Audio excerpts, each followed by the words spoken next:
अस्सलाम वालेकुम, welcome back. जैसे कि आप लोगों के पेपर्स आजकल चल रहे हैं सीएसएस के, तो आप लोगों के जो कंपलसरी पेपर है वो तो कंप्लीट हो चुके हुए हैं। अभी ऑप्शनल पेपर्स हैं। कंपलसरी पेपर में अभी पेपर टेक्निक्स मैंने पहले भी बताई थी, एक बार फिर रिफ्रेशर दे दूँ। कभी भी क्वेश्चन को अटेम्प्ट करने के लिए आपके पास मेन 5 हेडिंग्स, 3 से 4 हेडिंग्स होना बहुत ज़रूरी है। ठीक है, पहले आपकी आ जाएगी इंट्रोडक्शन।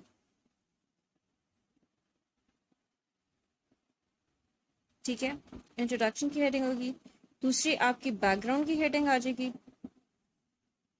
बैकग्राउंड या हिस्ट्री जो होती है। थर्ड आपके पास मेन जो उसका एलिमेंट होगा वो आ जाएगी। फोर्थ आपके पास कोई एनालिसिस की हेडिंग आ जाएगी। ठीक है, एंड फिफ्थ आपके पास आ जाएगा जी कंक्लूजन। ये आपका मेन क्रक्स होगा, मेन बॉडी जो आ रही है। उसमें भी फर्दर आपके पास 2 से 3 हेडिंग्स बन सकती हैं डिपेंडिंग अपॉन द क्वेश्चन। अच्छा, इसमें क्या होता है, हम पहले क्वेश्चन भी देख लेंगे किस तरह के क्वेश्चंस होते हैं। एक आपके पास क्वेश्चंस होते हैं डिस्क्रिप्टिव क्वेश्चंस। डिस्क्रिप्टिव क्वेश्चंस होते हैं जिसमें हम मोस्टली जो हमारे पास कीवर्ड यूज होते हैं वो होता है elucidate, explain, describe।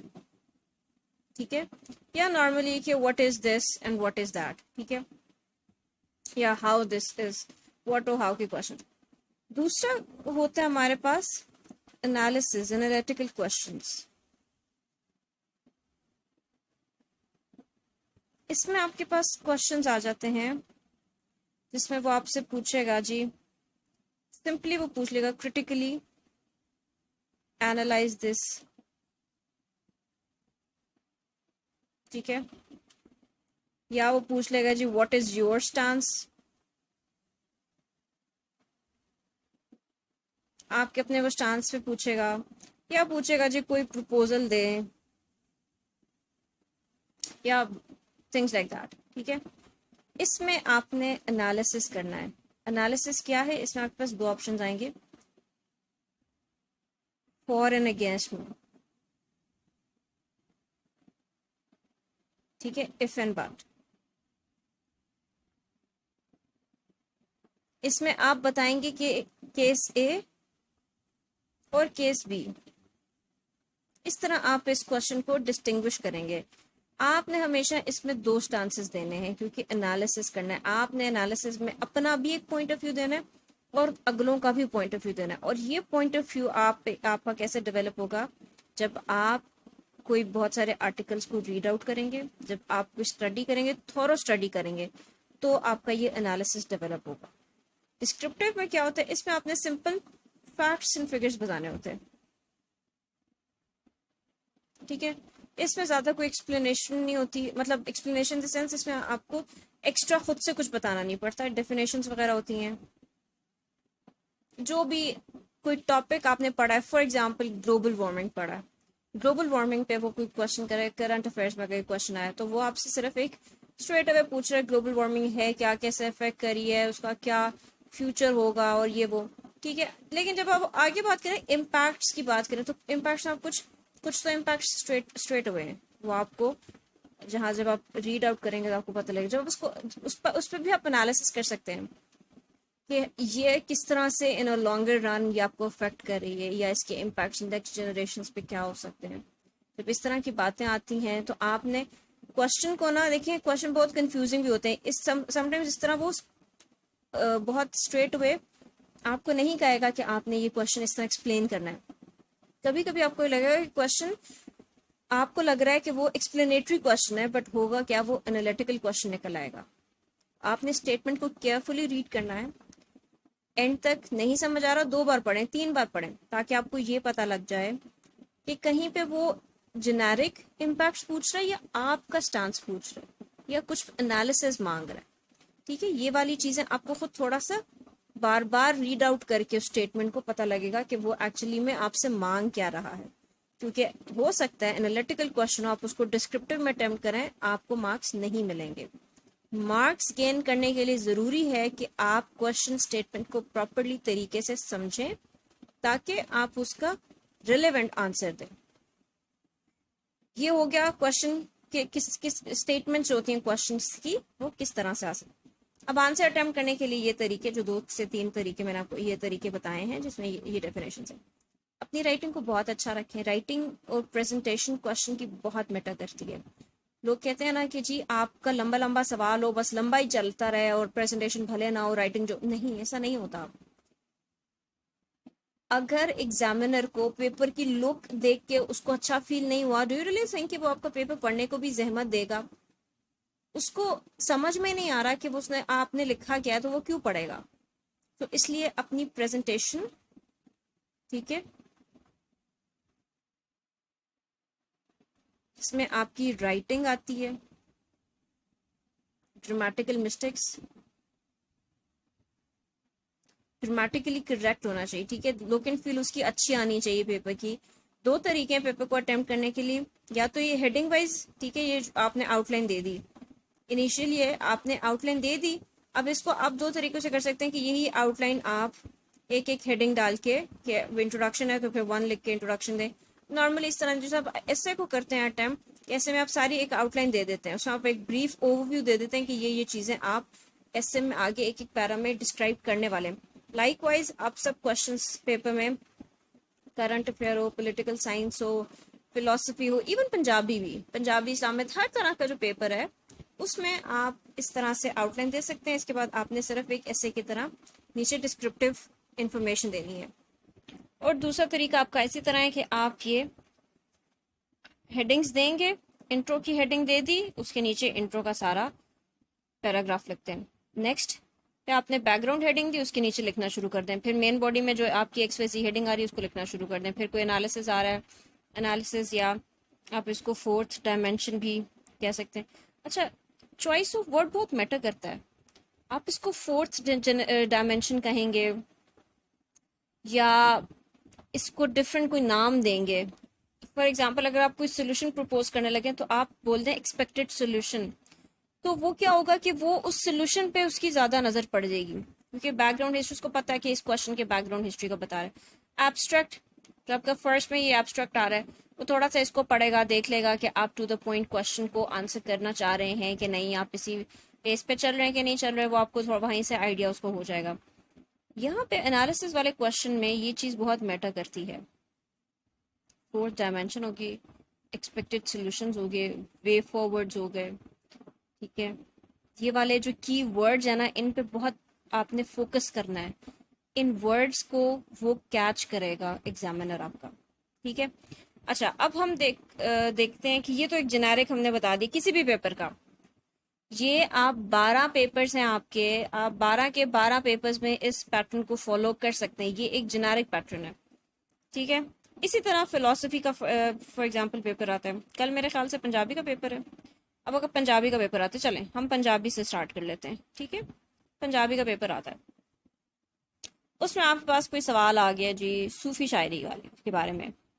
सूफी शायरी का कोई सवाल आता है तो आप क्या करेंगे, पहले आपने वही सिंपल इंट्रो देना है इसमें भी, ठीक है। पहला आपकी इंट्रो वाली लाइन आएगी जिसमें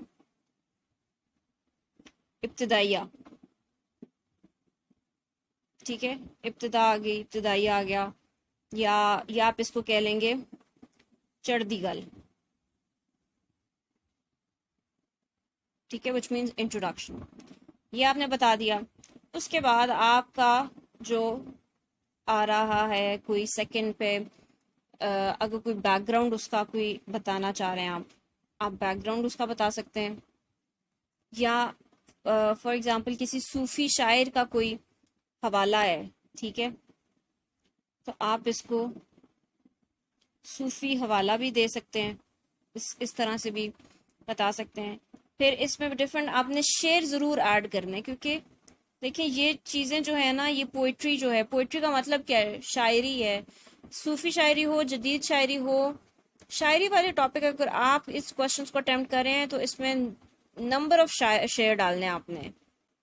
रेलेवेंट शेर, जो कि इन शायर के होंगे, इन सूफी शायरों के होंगे, या किसी और शायर का हो लेकिन रेलेवेंट हो।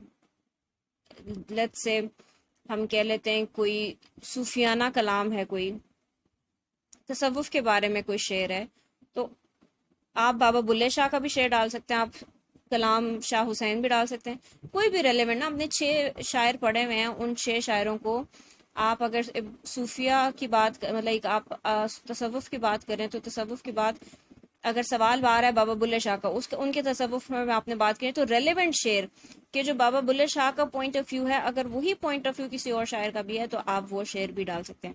शायरी इसमें मस्ट है।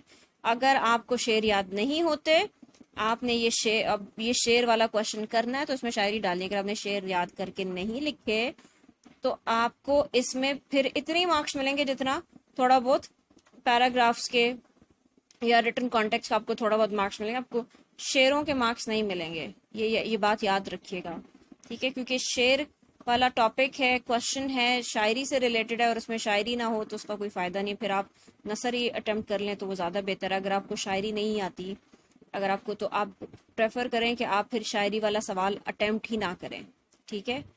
शायरी आती है, रेलेवेंट शेर आपको दो दो चार तो नहीं, आपको एटलीस्ट 7 8 6 8 शेर होने चाहिए, या मिसरे होने चाहिए, या कोई भी ऐसे है ना, ये आपने ज़रूर लिखने हैं। शायरी के सवाल में नहीं लिखेंगे तो फ़ायदा नहीं है। इससे अच्छा है कि आप कोई नसर का सवाल अटेम्प्ट करें। ये हो गया। थर्ड में भी आप इससे रेलेवेंट कोई शायरी से के हवाले से जो भी आपके आता है वो आप बता देंगे। फोर्थ आपकी आ जाएगी अखीरली गल या अखीरला सट्टा, ठीक है, अखीरली गल आ गई या अखीरला सट्टा, के आपने उसको एंडिंग टर्म्स, एंडिंग नोट्स पे जो बात आपने करनी है। कंक्लूजन हर सवाल में ज़रूर दीजिएगा, क्योंकि ये वाला पॉइंट और ये वाला पॉइंट ही ऐसा अट्रैक्टिव होता है जो एग्जामिनर पढ़ेगा। इसमें आपने कीवर्ड्स ऐसे यूज़ करने हैं कि उसकी अटेंशन ग्रैब कर सकें। लाइकवाइज इसको एंडिंग नोट्स ऐसे देने हैं कि एग्जामिनर एंडिंग नोट्स पे बात सारी समझ जाए कि क्या आप कहना चाह रहे थे। लाइकवाइज फिलॉसफी का हो, जेंडर का हो, कोई भी हो, तो उसमें आपने क्या करना है कि राइटिंग को बहुत अच्छे से रखिएगा प्लीज़। खुला खुला लिखें। पेपर है, अभी देखें जैसे ये पूरी एक शीट है, ठीक है, तो ये 4 पेजेस होना इसमें बहुत ज़रूरी है। ये 4 पेजेस मैं कहती हूँ, जब भी मैं 4 पेजेस की बात करती हूँ तो पूरी एक शीट की बात करती हूँ कि ये पूरी शीट यानी कि 4 पेजेस, विच मीन्स एक शीट आपकी, मिनिमम एक शीट आपकी आंसर होना चाहिए हर सवाल का। 20 मार्क्स हैं इसके, तो इसमें आपने 4 पेजेस लिखने हैं। कोटेशंस डालें, ठीक है, अगर पोइट्री आ गई पोइट्री डालें, मतलब जिस रेलेवेंट पे, अगर पंजाबी है तो उसमें पोइट्री डाल लें। पॉलिटिकल साइंस में थोड़े बहुत कोई ऐसा सवाल है, इज्तिहाद का फॉर एग्जांपल कोई सवाल है तो आप उसमें कोई शायरी डाल सकते हैं। इकबाल का कोई सवाल आ गया उसमें डाल सकते हैं, ठीक है। कोटेशन ज़रूर डालें, रेलेवेंट कोटेशंस, जैसे हम ऐसे में कोटेशंस डालते हैं, ठीक है। कोई सेइंग्स हो जाती हैं, ठीक है, ईडियम्स वगैरह वो यूज़ करें, ईडियम्स यूज़ करें और रेलेवेंट ईडियम्स यूज़ करें। इतना भी नहीं कि बहुत ज़्यादा कॉम्प्लेक्स लैंग्वेज हो, इजी लैंग्वेज हो, लेकिन उसकी खूबसूरती अच्छी हो कि पढ़ने में अच्छा लगे, ठीक है। आपने कोटेशंस यूज़ कर ली, अगर रेलेवेंट पोइट्रीज हैं वो आपने डाल दी, हेडिंग्स आप बताएं, ठीक है, नंबर ऑफ हेडिंग्स डालें, जिस तरह जितनी हेडिंग्स बने। ब्लैक और ब्लू पेन का इस्तेमाल करें, ब्लैक और ब्लू मार्कर का इस्तेमाल करें, मार्कर ज़रूर इस्तेमाल करें। हेडिंग को प्रोमिनेंट करने के लिए मार्कर इस्तेमाल करें। कोटेशंस हैं तो पॉइंटर्स को इस्तेमाल कर लें, ठीक है। एक एक ब्लैक मार्कर अगर आप यूज़ कर रहे हैं हेडिंग के लिए तो ब्लू ब्लू मार्कर जो है वो कोटेशंस के लिए यूज़ कर लें। या इतना कि मार्कर से थोड़ा सा पतला पेन हो, पॉइंटर हो कोई, लेकिन बॉल पॉइंट से ज़रा मोटा हो, तो इस तरह के बीच वाला कुछ ऐसा हो मार्कर और बॉल पॉइंट, उससे आप कोटेशंस है ताकि पढ़ने वाले की अटेंशन डायरेक्टली उस पर ग्रैब हो जाए कि ये दिस इज समथिंग इम्पोर्टेंट, कोई कोटेशन आ रही है तो, ठीक है। कंक्लूजन है तो वो हेडिंग उसकी भी ज़रूर कंक्लूजन की हेडिंग दें। कंक्लूजन में आपको कोई भी कोटेशन वगैरह, कोई भी सेइंग, इडियम वगैरह ये डालने की ज़रूरत हरगिज़ नहीं है। कंक्लूजन को बहुत सिंपल रखना है, जो कुछ है उससे पहले करें, फैक्ट्स एंड फिगर्स ज़रूर दें और उसको भी हाईलाइट करें। जहाँ पे भी आपको रेलिवेंट फैक्ट्स एंड फिगर्स आते हैं उनको हाईलाइट करें। बुक्स के नाम ज़रूर दें, ऑथर्स के नाम ज़रूर दें, ताकि आप एग्जामिनर को ये बता सकें कि you have done an extensive study regarding this topic. ठीक है, कोई भी टॉपिक हो तो उस पर डिफरेंट टॉपिक्स, डिफरेंट ऑथर्स को डिफरेंट, अच्छा ये बुक्स के हवाले आप सीएसएस की बुक्स में से भी दे, जो सीएसएस की बुक्स है ना, रेफरेंस बुक्स, आप उसमें से भी याद कर सकते हैं। it doesn't really you don't actually need to study each and every book।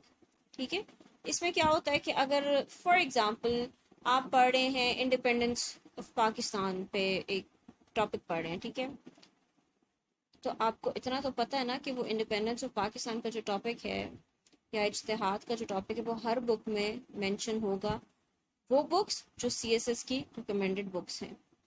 ठीक है, if it's mention in those books तो आप उन बुक्स का हवाला दे सकते हैं कि this has been also shared with this book, और उसका ऑथर बता दें कि this author has also read about independence of Pakistan in his book this। और जैसे ये देना क्यों ज़रूरी है, just to give him a feel कि आपकी बहुत एक एक्सटेंसिव स्टडी है। इट्स नॉट लाइक कि आप आज ही एक ही टॉपिक पढ़ा है और एक ही बुक से पढ़ा है और आपको आगे पीछे कोई अंडरस्टैंडिंग नहीं है, सिर्फ डिफरेंट उसको टेस्ट देने के लिए कि बहुत सारी स्टडी की बुक्स का ऑथर्स हो गए, ठीक है, डिफरेंट कोई वेबसाइट्स हैं, अगर लिंक्स हैं, वेब लिंक्स, वो भी बता सकते हैं आप, कोई डॉन के कोई आर्टिकल्स हैं या ट्रिब्यून के कोई आर्टिकल्स हैं या द न्यूज़ के कोई आर्टिकल्स हैं, एनी न्यूज़पेपर आर्टिकल्स, उसका भी आप हवाला दे सकते हैं। कोई राइटर्स हैं उनके बारे में बता सकते हैं।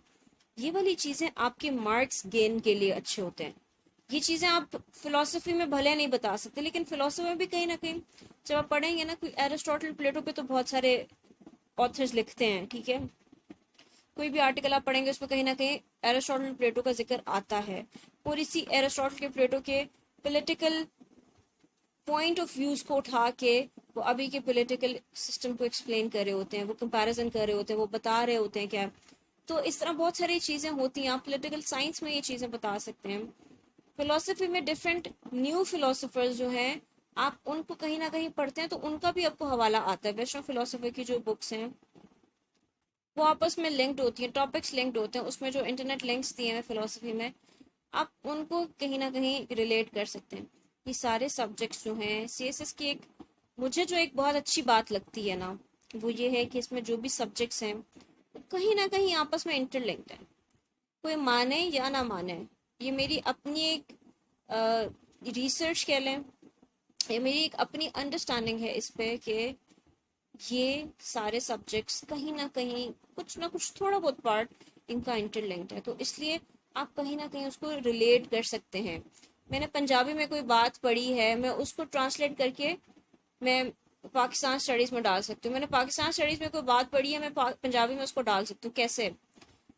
जिस तरह हम पंजाबी में हमारा पार्टीशन की बात आती है, इंडियन सब कॉन्टिनेंट के ना, पंजाबी में जब हम बात करते हैं तो इंडियन सब कॉन्टिनेंट में जो जो सिचुएशंस हुई, ठीक है, पार्टीशन ऑफ पाकिस्तान से पहले जब ये सब इकट्ठे रहते थे, अब वही सारी बातें जो हैं वो पाकिस्तान स्टडीज़ में भी हैं, ठीक है, तो हम उसको किसी ना किसी तरह रिलेट कर सकते हैं। पंजाबी को आप इस्लामियत के साथ रिलेट कर सकते हैं, क्योंकि सूफियाना शायरी है, तसव्वुफ की, अल्लाह रसूल की बातें हैं, दीन की बातें हैं, तो दीन की बातें आपको इस्लामियत सिखा रहा है। तो इस तरह आप हर सब्जेक्ट को एक दूसरे के साथ रिलेट कर सकते हैं। And this is the best part of this CSS PMS exams. सारे सब्जेक्ट्स में आप ये कर सकते हैं, ठीक है। आई होप कि मेरी ये थोड़ा बहुत बताना आपके लिए कहीं ना कहीं कुछ ना कुछ आपको कोई अंडरस्टैंडिंग हुई होगी और आपके लिए बेनिफिशियल होगा। अगर कोई 0.1% भी इसमें से सीख लेता है और उसको इम्प्लीमेंट करके उसको कोई अच्छा रिजल्ट मिलता है तो I will be very happy. ये मेरे लिए एक बहुत बिग अचीवमेंट होगी। सो आई होप कि आपको जो मैंने थोड़ा बहुत जो नॉलेज मेरे पास था, जो मैंने शेयर किया आपसे, आई होप कि आपको इसका फ़ायदा होगा और ये आप पेपर में जब इम्प्लीमेंट करेंगे तो कहीं ना कहीं आप इसको अच्छे तरीके से आप मार्क्स गेन कर सकते हैं। ठीक है, एक बार फिर से रिव्यू दे दूं। मार्क्स गेन करने के लिए आपने प्रेजेंटेशन को सबसे अच्छा रखना है, राइटिंग बड़ी अच्छी रखनी है, टाइम मैनेजमेंट ये ज़रूर देखिएगा, क्योंकि मोस्टली 20 नंबर का सवाल होता है, आपने 5 से 6 शीटें लिखनी होती हैं, विच मीन्स पेजेस लिखने होते हैं, तो अक्सर टाइम मिस मैनेज हो जाता है। तो आपने वो बहुत ज़्यादा ख्याल रखना है। शुरू के 10-15 मिनट जो हैं, मतलब ऑब्जेक्टिव सॉल्व करने के बाद जो 10-15 मिनट है, वो आप सारे क्वेश्चंस को थॉरोली देखें। क्यों देखें? हो सकता है कि 2 सवाल मोर और लेस थीम में एक जैसे हों। वो जो 2 सवाल एक जैसे होंगे ना, उस पर आपको मेहनत कम करनी पड़ेगी। आप एक सवाल की कोई जब ब्रेनस्टॉर्मिंग करेंगे, आप एक सवाल के कोई पॉइंट्स इकट्ठे करेंगे ना, आप उसी पॉइंट्स को कहीं ना कहीं गैदर करके आप दूसरा सवाल अटेम्प्ट कर सकते हो। तो इसलिए एक बार सारे क्वेश्चंस को रीड आउट करें, कौन से हैं। आंसर शीट की बैक साइड पे आप रफ वर्क करें, सारे क्वेश्चंस के पॉइंट लिखें जो जो आपको चाहिए, और फिर उसको आप एक रफ ब्रेनस्टॉर्मिंग करके आप एक रफ स्केच बना सकते हैं। 4 सवाल अटेम्प्ट करने होते हैं, तो that's how you can attempt your questions में आप फिर टाइम को भी मैनेज कर सकते हैं। इसके अलावा अगर कोई और बात हो तो you can always reach out to me. Thank you so much, good luck.